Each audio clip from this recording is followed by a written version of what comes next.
langsung nih Pak Adam ya. Langsung. Monggo, Bu Oke. Yuni, silakan. Ya, jadi kalau dari aku sendiri itu kalau untuk research sekarang fokusku ke quaternary sedimen.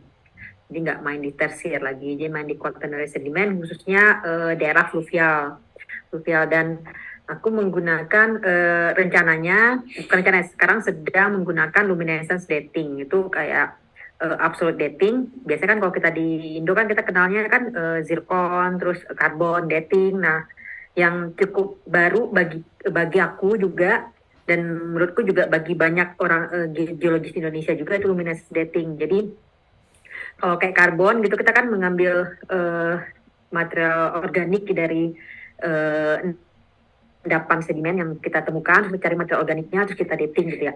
Nah kalau untuk luminescence dating ini kita langsung mengambil dari batuan atau sedimennya. Nanti kita ekstrak kuarsanya kah atau feldspatnya yang biasa digunakan. Nah itu yang di dating gitu untuk mendapatkan umur dari si sedimen itu gitu. Nah jadi dia ada dua yang kita biasa gunakan itu ya pertama OSL itu kita pakai optikal, jadi pakai sinar. Yang kedua itu termo. Nah kalau aku sendiri aku makainya OSL. Nah jadi yang unik dari kebetulan kalau daerah penelitianku sendiri di Indonesia, makanya kemarin sempat pulang 2 kali ke Indonesia karena ada rangka pengambilan data. Jadi kalau aku lokasi penelitianku di Indonesia di Riau, jadi tetap pulang kampung sambil ngambil data di Sungai Kampar. Jadi kenapa aku tertarik dengan Sungai Kampar karena pertama di situ kan dulunya awalnya aku pikir karena rawan banjir, terus udah gitu itu sistemnya kan mentoring yang berubah, yang dinamis sekali kan perubahannya. Nah jadi aku pengen membuat suatu model dari fluvial dynamic di daerah Sungai Kampar itu gitu. Nah selama ini yang selalu aku jadikan masalah, bukan masalah, yang selama ini selalu mengganggu pikiranku adalah mengenai umur dari sedimennya. Karena kalau misalnya kita mau korelasi kan agak sulit ya kalau kita nggak tahu umur kan. Nah jadi makanya aku tertarik dengan luminescent dating karena bisa digunakan untuk mendapatkan umur di daerah itu. Nah yang eh, lebih ini lagi karena di kita luminescent dating itu masih bisa dikatakan belum ada yang menggunakan. Kalaupun ada, itu biasanya kerjasama dengan kampus yang di luar, entah itu dari Jerman atau dari aku ada berapa baca berapa paper yang mereka menggunakan luminescence dating di beberapa daerah di Indonesia, tapi yang melakukan datingnya itu bukan orang Indonesia. Jadi mereka ngirim sampel ke Jerman kah atau ke Australia kah atau ke negara mana.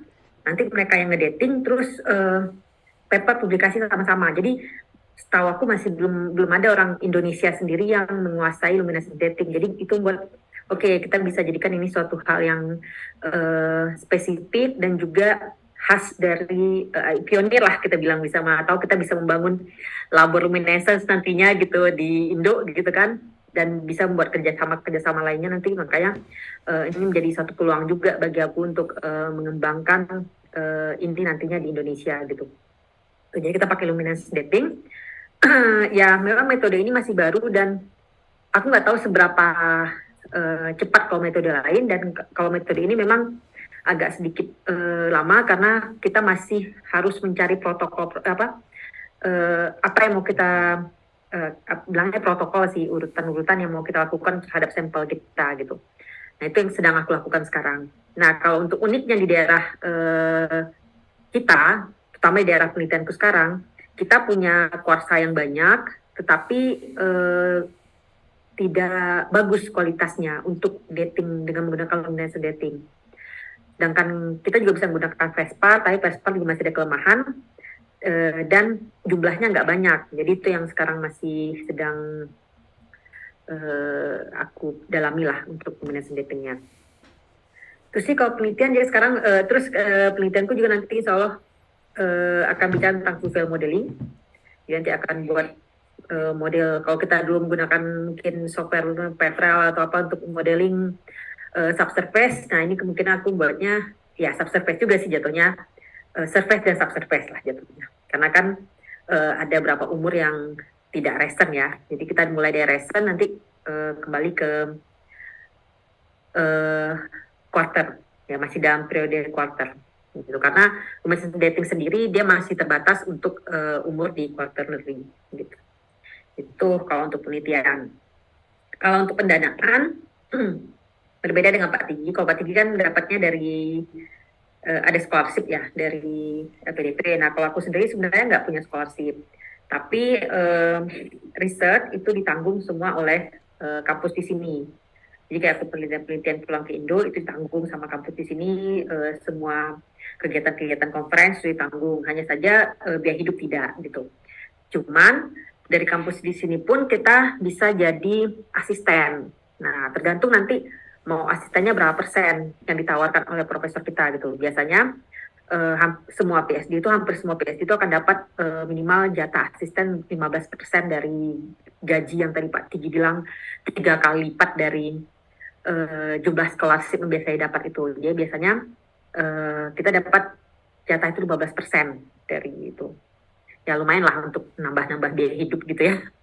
Terus ya kalau riset ditanggung sama kampus di sini dan juga kami dapat bantuan juga dari kampus di Indonesia dari UIR.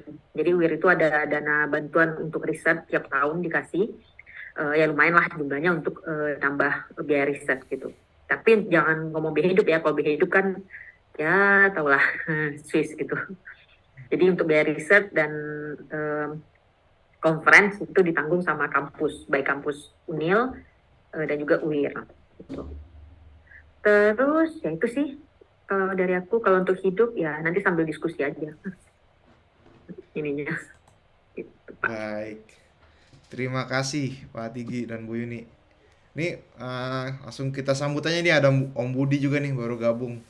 Eh, Kira-kira dari Om Budi atau dari Om Berry ada yang mau ditanyakan atau dikomentari dari pemaparan Pak Tigi dan Bu Yuni tadi tentang riset dan Bar, scholarship? ambil PhD, Bar. Ya karena Mbak Jadi kayaknya yang bebas, bebas. Gimana Om Berry, mau ada yang dikulik-kulik lagi dari Pak Tigi sama Bu Yuni?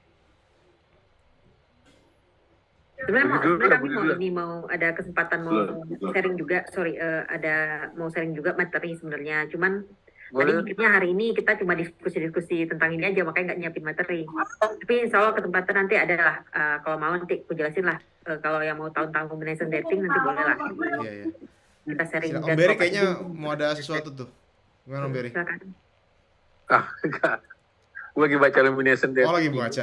Tadi ada pertanyaan sebenarnya Pak Om Tigi tentang rockfall mechanism ini tadi kan.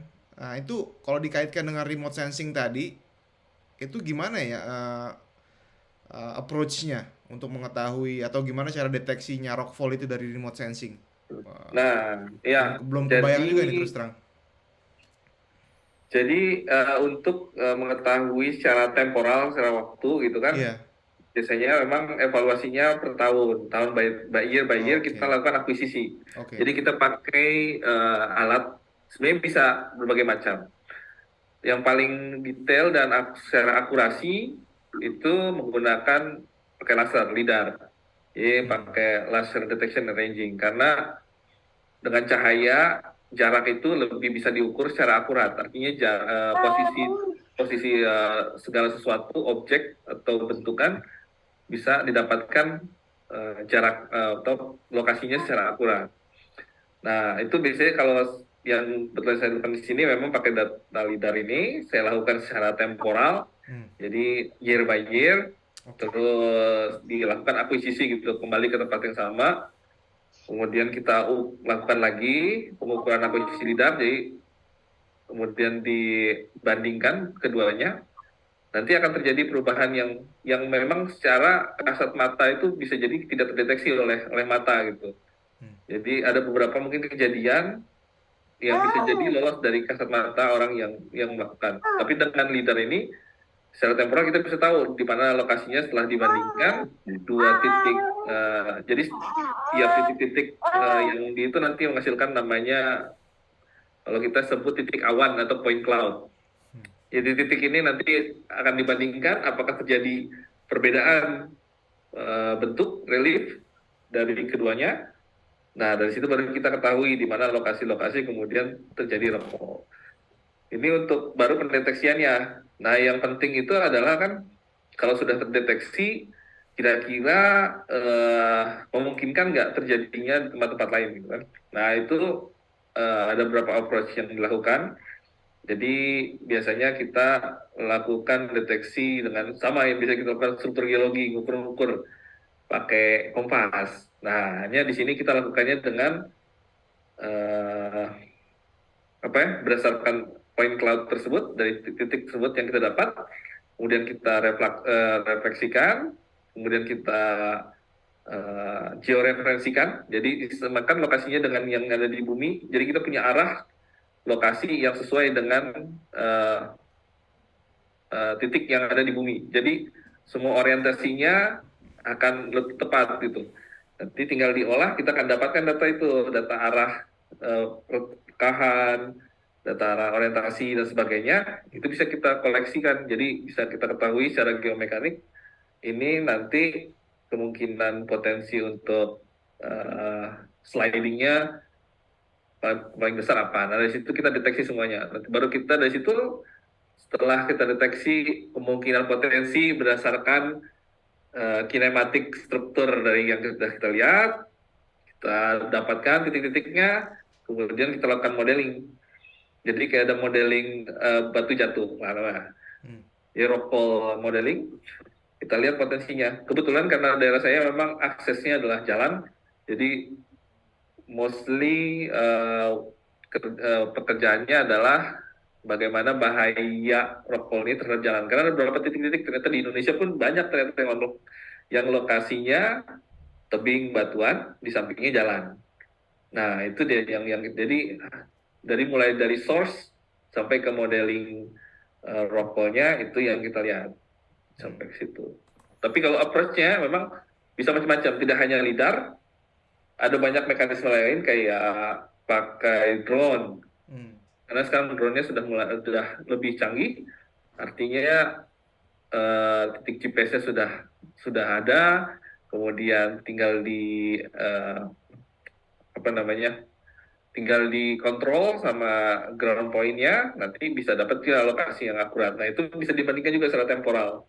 Walaupun memang untuk detail secara volume itu lebih baik dengan lidar dibandingkan dengan fotografi. Tapi dua metode ini plus minus, jadi enak. Jadi maksudnya dan yang kayak gini walaupun di sini memang secara teknologi lidar di Indonesia memang sangat sulit dan mahal untuk satu kali akuisisi itu, tapi ketika nanti bagi Indonesia masih banyak metode lain yang bisa kita lakukan hanya kalau untuk melakukan hal yang sama gitu. Hanya mungkin secara intensitas dan volumenya kedetailannya lebih rendah dibandingkan dengan menggunakan teknologi yang saya gunakan sekarang. Oke. Gitu. Nah, Hanya ini kan bedanya studinya itu, temporal ya, Om ya?